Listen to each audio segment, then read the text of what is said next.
Nothing like taking a big old breath of fresh ass and using that lung full of toxic fart gas that is modern politics to spew out some straight up truth. Welcome back to Adventures Publications. Welcome to the adventure, everybody. Oh. Smells like lifted. So, yes. As the title indicates, Jordan Peterson recently put out, I think it was actually today that it dropped. Yes, it was today. Early today, he dropped this video message to Twitter CEO Parag Agrawal. And the situation with Twitter is something that I'm intimately following because Twitter is a literal intellectual cesspool. Yes. And it has an extreme influence on our culture and the way politics goes. And I mean, to know that to be the truth, all you need to do is check the fact that like half the news networks routinely cite Twitter as a news source. So it's beyond arguing at this point that Twitter has a huge influence on the public discourse. And I want to say right out of the gate here, generally speaking, I agree with 90% of what Jordan says. I think that he is as close to being a paragon of virtue, truth, and logic as a human can get. I have immense respect for him. That being said, I watched through this video and there was a few things I went, So we're going to go through this video and we're going to talk about some things. And I want to raise some accessories to his points and disagree with him on a couple things. So let's get into it. Yeah. Let me pull up the screen here. Dive in, Jeremy. We're going to dive into the deep end, Jeremy. With you and your company on my mind, in my jet-lagged state, so the first unable to drowse further, and so I sat there writing instead of sleeping, which the more cautious and sensible part of me wished devoutly I was able to do instead. Yes. I've gotten into the habit a few weeks ago, the wise having to consume the amount of content I do to keep this channel going. I've taken to watching things in 0.1 and 1.5 speed. Directly to you very recently, that he asked you just exactly what in hell you were thinking when you banned me. And I also have heard that an equally or even more influential person with whom you have also recently had we missed the point. You spoke directly to me, and that you have been questioned about that because I have been told by a very good and exceedingly influential friend of mine who's... Now, I wanted to stop here and talk about this really quick, just because I'm very curious who this friend of Jordan's is. Yeah. The second person he mentions here is obviously Elon Musk. I mean, anyone with 2 brain cells can throw that together. But I'm curious who the first person is. But I'm sure that Jordan is not mentioning them out of respect for that person's privacy. So what can you do? But I just wanted to say, I am quite curious. I like sticking my nose in places where it doesn't belong. All right. Comes to say, responding in any manner whatsoever to the appeal I submitted, objecting to the ban, or at least raising questions about its rationale. Now, those opposed to my views, and indeed the fact of my very existence, might object, and do so frequently and vociferously on your hellhole of a platform. Hey, self-proclaimed evil capitalist and proclaimer of the value of free speech, the CEO of free market Twitter and his propagandistic minions have the right to allow or disallow anyone they choose to post on their privately owned platform. And that is true. You and they see that care with pronouns?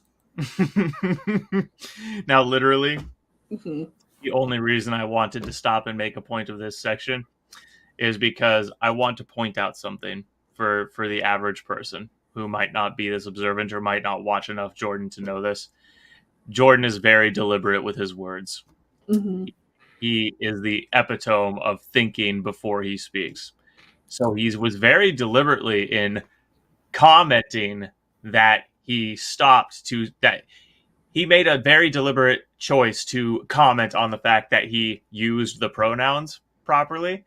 Mm-hmm. And so I just want people to know that's not as I interpret it. I can't speak for Jordan. This is my interpretation. That's not an olive branch. That's a big ol' go fuck yourself. Yeah.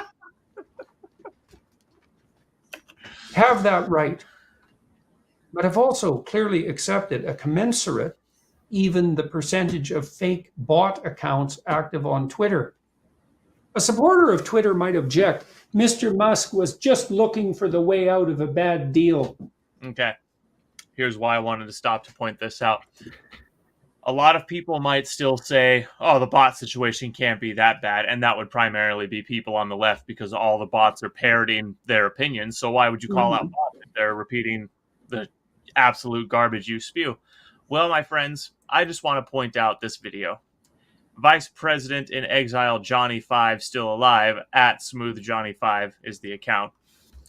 And this is a video of a scroll of a bunch of accounts saying the exact same message, a message that no human would ever send ever.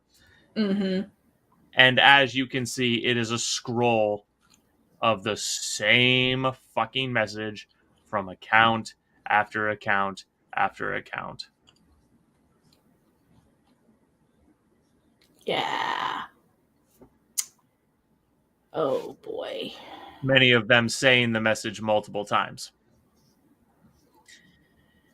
The message reads, Mr. President, I'm a former ultra MAGA Republican, but I've realized how wrong I was about you. You are one of the most... Get through this, Zach. Come on, you can hold it together. You are one of the most visionary and charismatic presidents we have ever had. I have never been prouder to be an American. Thank you, and Godspeed, sir. Well, I mean, if you wanna flip it on its head, just be I don't know, pedant or childish about it. Yeah, you can say he's visionary if that counts as seeing people and things that aren't there. And go back to the original term for charismatic, which is what they did to people charged with sexual misconduct back in the day. And yeah, they mutilated. They chopped off their shit and called them the charismatics. Yeah. I would just like to point out, no one who would identify as an ultra MAGA Republican will ever go Democrat. They might never vote again because they've completely lost faith in the system, but they'll never vote Democrat. Right. This message is so blatantly a fabrication. It's so obvious that the only people who buy this are people who are like, yeah, of course everyone would agree with me. I'm right. Nothing I do is wrong. My shit smells great. I ate it for dinner last night. Like, and that entire crowd, just so we're perfectly crystal clear, that entire crowd is left of center. Just so that's clear. Am I saying that narcissists don't exist on the right? No, that's not what I'm saying. I'm saying right now in the political climate, everyone with the attitude that they can never be wrong is predominantly on the left, with almost sole exclusivity. It is uncanny how many of those people invariably flock to the ultra left wing. Plus, they would never call themselves that either. Right, yeah, the number of Trump supporters who unironically call themselves ultra MAGA.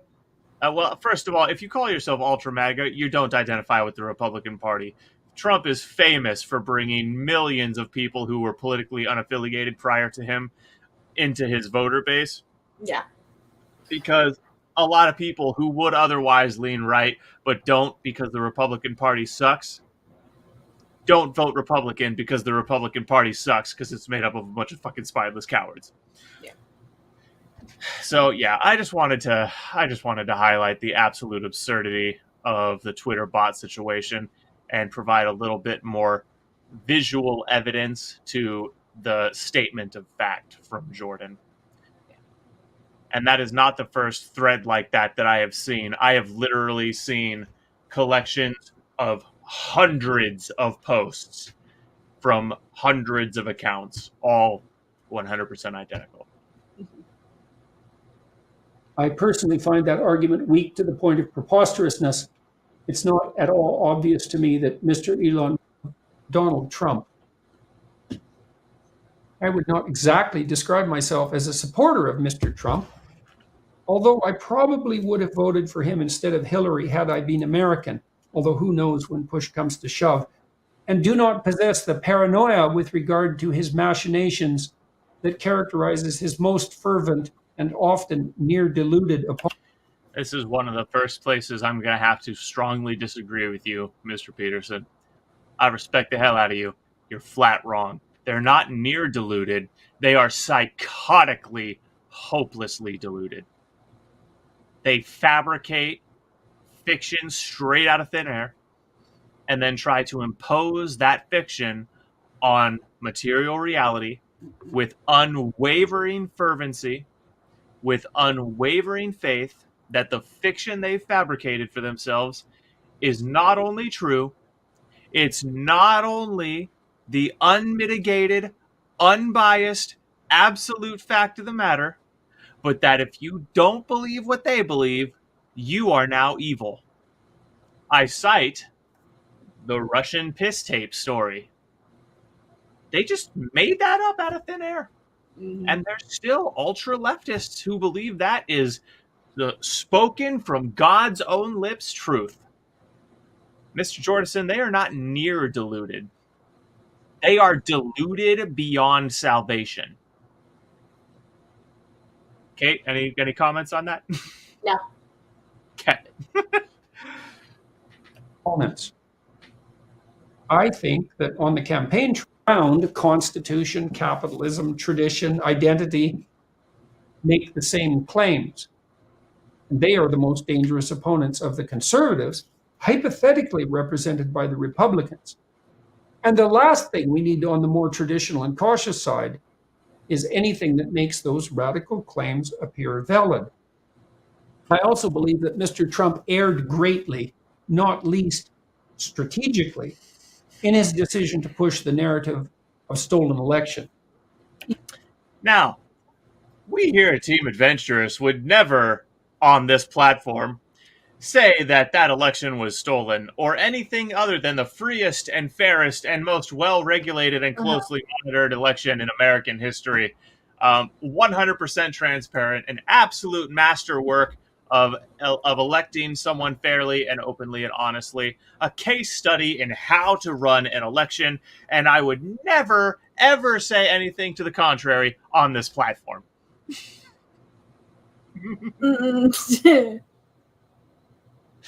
I'm sure you take my meaning. I'm sorry, Mr. Peterson. You're wrong. Love you to death. You're wrong.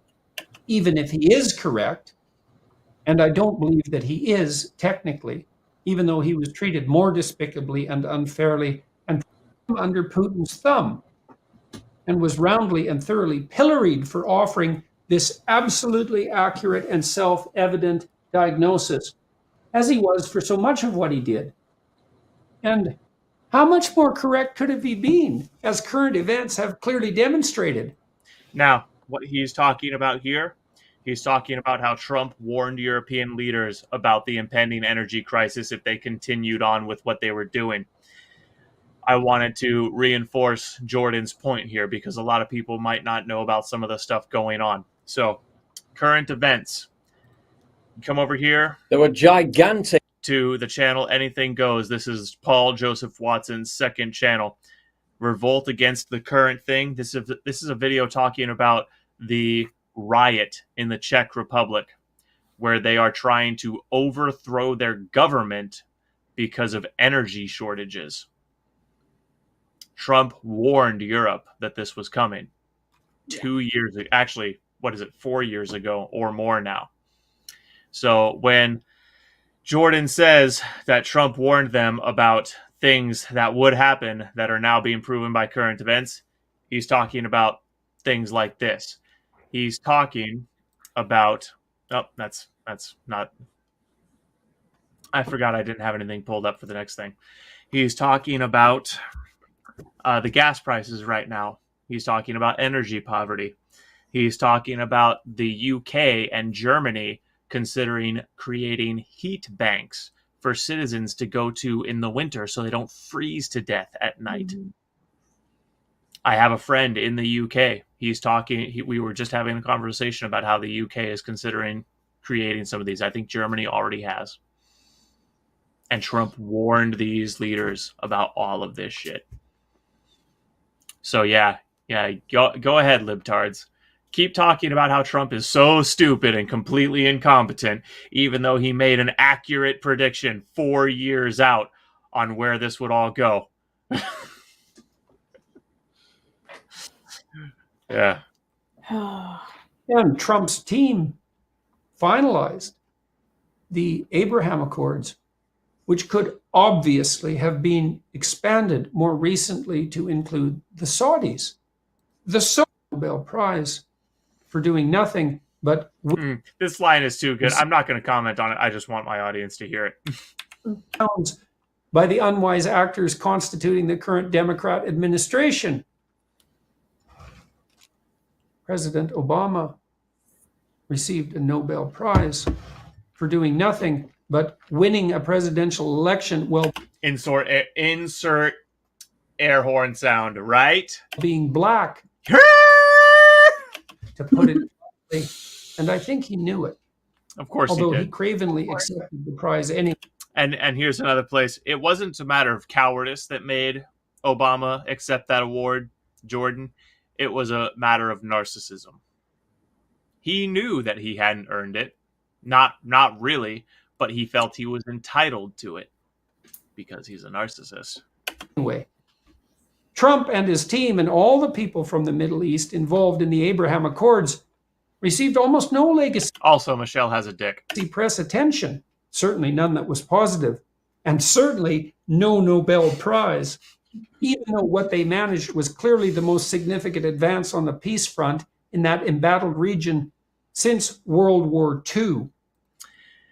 Now, here's one more place I feel like I need to make an amendment to what he's saying. I'm no student of history, so I could very well be wrong about this. But based on my knowledge of that particular region of the world, it's not since World War II. It's much closer to over 1,000 years. Yeah. Yeah. Like, again, I'm not a student of history. I'm not incredibly well versed in geopolitics, especially historical geopolitics. But I listen, and I do a little bit of reading every now and then. And as far as I know, there has not been any semblance of peace in that region of the world ever. No. The closest that place has been to peace was when the Persians controlled that whole plot of land. And that's how long ago now, Caitlin? Fuck, they controlled that, what, like year 11? Was it the 1100s? Like 11? It's like a few thousand years ago. Yeah. And that was the closest they'd come to peace. It wasn't even totally peaceful then. So, yeah. Yeah. At minimum. And your company had the presumption to ban Mr. Trump, despite the fact that he was the democratic choice of the majority of your populace. Elected president, remember? And you haven't seen fit to lift that ban, despite the fact that there is truly no shortage of genuinely bad actors on your very poorly run platform. And now, I swapped around some points, but that's a plenty good spot to make this one. Genuinely bad actors. So who is he talking about? Well, he's talking about the foreign caliphate, the people that run some of the terrorist groups over in Palestine and Iraq and Afghanistan. He's talking about those guys posting beheadings on Twitter, calling people to join their extreme terrorist military groups on Twitter. He's talking about them calling for public executions of foreign officials on Twitter, and Twitter leaving those accounts active. Yes. He's talking about people distributing literal child pornography on Twitter. And instead of Twitter going after those people when that activity was reported to Twitter, Twitter instead banned the people who reported the activity. Yeah. Are you starting to get it, folks? Are we starting to wake up? Are we starting to maybe consider that the Republicans, the right, has been right about the left all along? Are we maybe starting to accept that maybe the slippery slope was never a logical fallacy? It's much more accurate to say it's a principle of human behavior, wherein if you let a human do X, they're inevitably going to do Y and Z. It's only a fucking matter of time, because that's just how humans do. Caitlin, what do monkeys do? Well, they monkey. They monkey. You don't need to tell them to do it. They just monkey. Humans don't need to be told to continuously push the boundaries of behavior and continuously see what they can get away with. They instinctively do it. And so if you let this piece of territory down, then the next one's going to fall. And the next one's going to fall.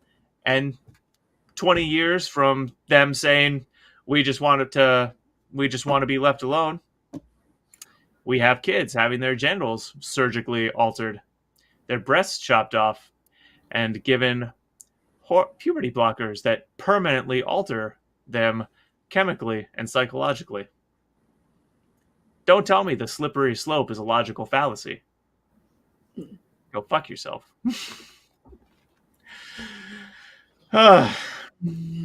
Despite the fact that you simply do not have the moral standing or the authority in the most fundamental moral rather than narrowly legal, any evidence whatsoever that you have seriously contended with that possibility at all.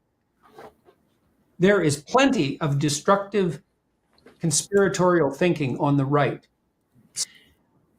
I would like you, Jordan, to demonstrate to me the genuine, actual right-wing people who are engaging in this destructive conspiratorial thinking. Because from where I'm sitting, we called out COVID lockdowns as being a terrible idea, as being one of the most destructive things you could possibly do. We were called conspiracy theorists, and lo and behold, COVID lockdowns killed millions more than COVID. We called out masks as being 100% useless. We said it was a power play by the government to control people, to see what they could get away with, to dehumanize and demoralize. And lo and behold, years later, the CDC is admitting that masks probably don't do shit, and we're finding that kids have been irreparably damaged developmentally by having their faces covered and having the speech delay and learning delay that comes with that. We said the vaccine wasn't going to be very useful, if useful at all. And lo and behold, now unexplained death is the leading cause of death in Canada, where the vaccination rate was exceedingly high. Yeah. We said this, we said that. The list goes on.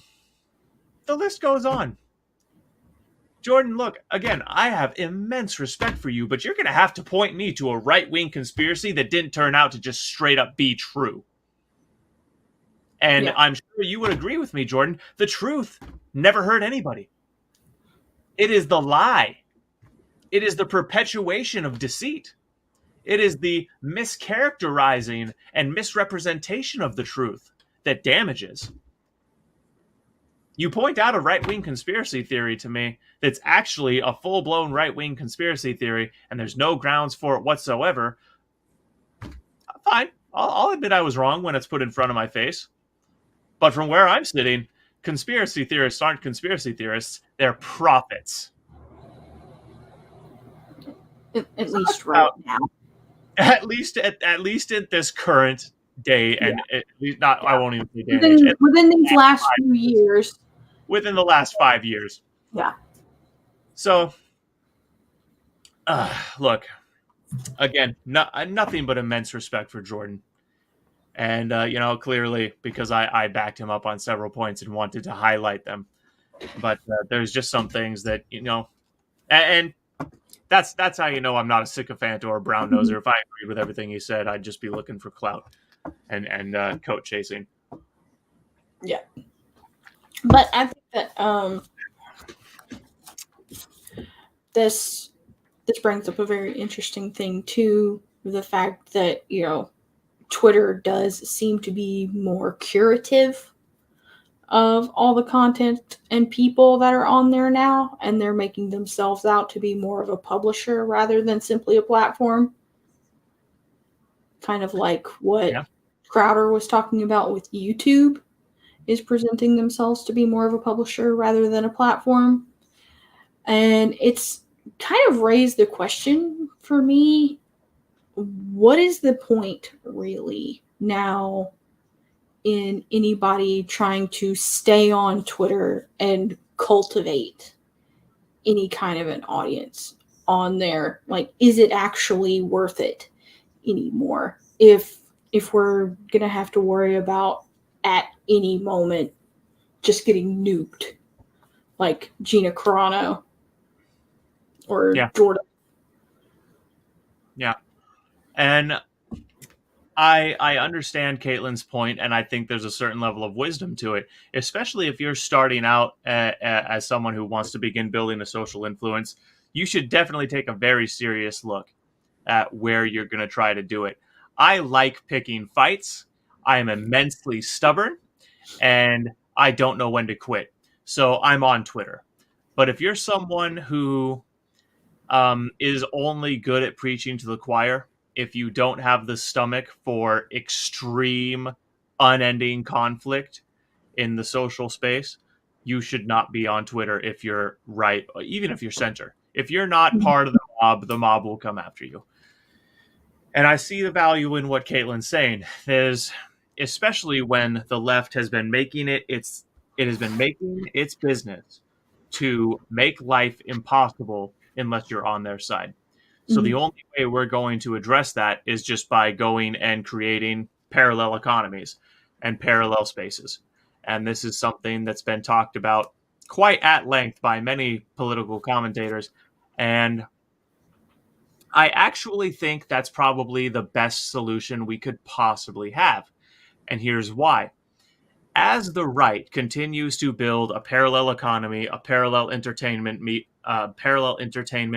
and entertainment circuit, a parallel counterculture, all this stuff, it's going to be vastly superior to the left in every single way.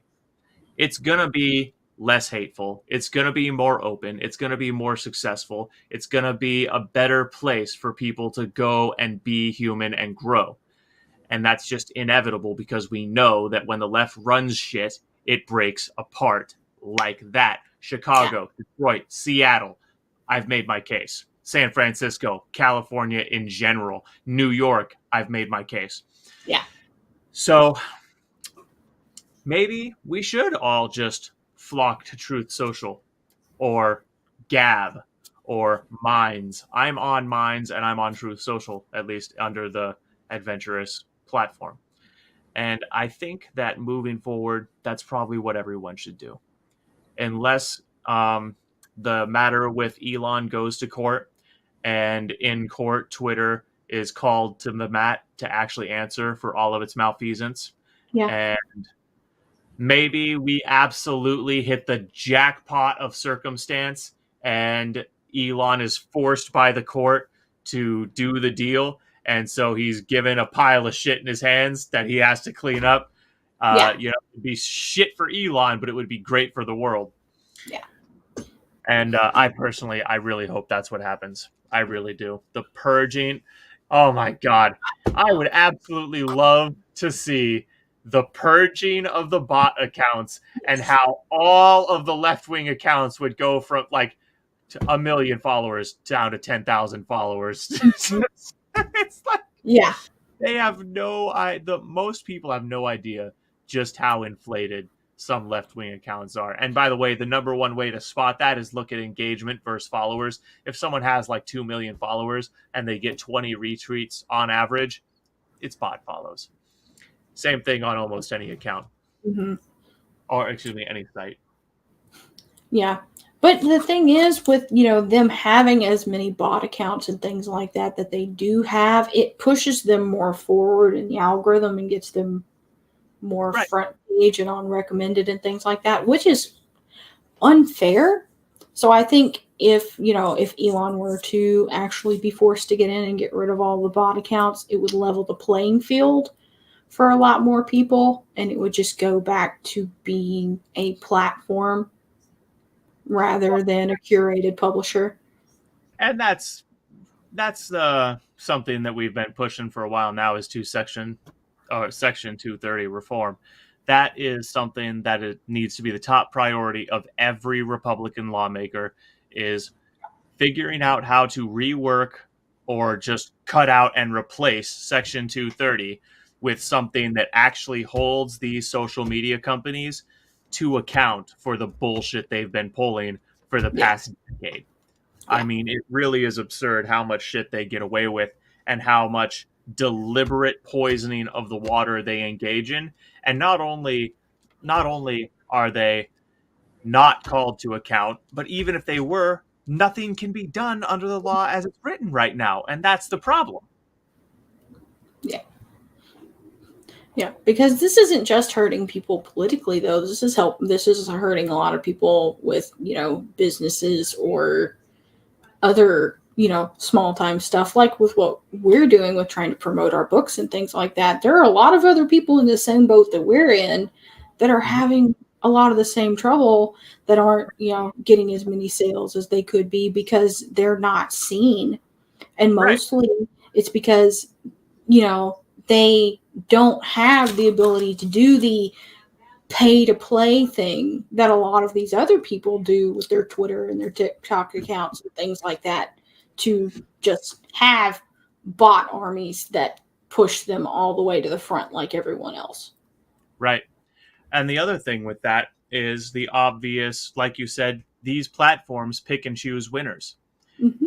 We know for a fact that YouTube does it. We know for a fact Twitter does it. We know for a fact Facebook does it. If they detect certain key phrases in your posts, they have bots that do this. If they know you're a Trump supporter, they de-rank you.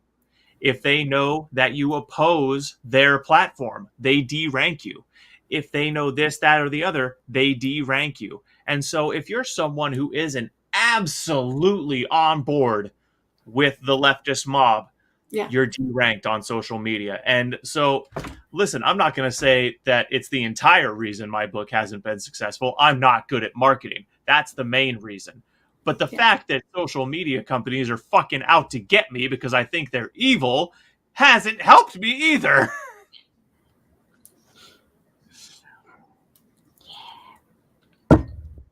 So, yeah, that's the video. Probably going to be one more out on the channel today. I do want to put one more thing up on screen. Mm-hmm. We just dropped this today, Enemy of the State shirt.